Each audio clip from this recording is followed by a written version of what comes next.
Vous n'avez pas besoin d'être un expert, d'être un gourou, un coach ou un entrepreneur pour prendre la parole sur les réseaux sociaux.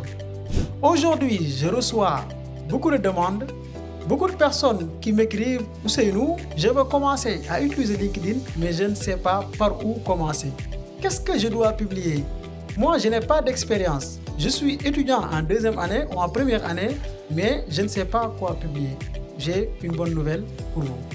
Aujourd'hui, les réseaux sociaux n'appartiennent pas aux gourous, ni aux coachs, ni aux experts.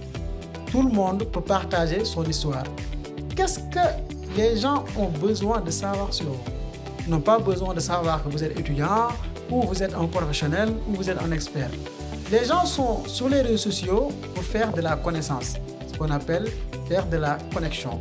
Je connais telle personne, et demain, si j'ai besoin de l'aide, je peux contacter la personne. Vous aussi, en tant que talent, en tant que débutant, vous pouvez créer votre propre image. Vous êtes débutant en infographie, en design, en marketing digital ou en développement. Vous pouvez commencer par partager ce que vous apprenez dans votre école. Par exemple, vous êtes graphiste, vous avez appris à créer des logos. Vous pouvez publier sur les réseaux sociaux le processus, comment vous avez appris à créer des logos. Ensuite, faites des logos fictifs que vous partagez sur les réseaux.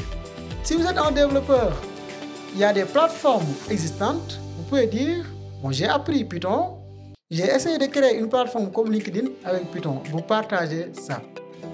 Si vous êtes marketeur, même community manager, vous pouvez venir sur les réseaux sociaux et partager vos compétences. Par exemple, comment créer un calendrier éditorial. Donc ici, le maître mot c'est quoi? On cherche des personnes qui sont authentiques. On n'a pas besoin d'histoires fabriquées.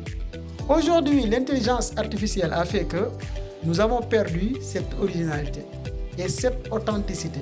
Soyez authentique, soyez surtout honnête. N'inventez pas des histoires. On sait que c'est dur, c'est difficile pour vous, mais quand même, on peut identifier les vraies ou fausses histoires. Donc, le maître mot ici, c'est quoi? Soyez authentique et prenez la parole sur les réseaux. Si vous êtes bloqué, si vous avez besoin de guide, écrivez-moi, je vous aide gratuitement. Merci.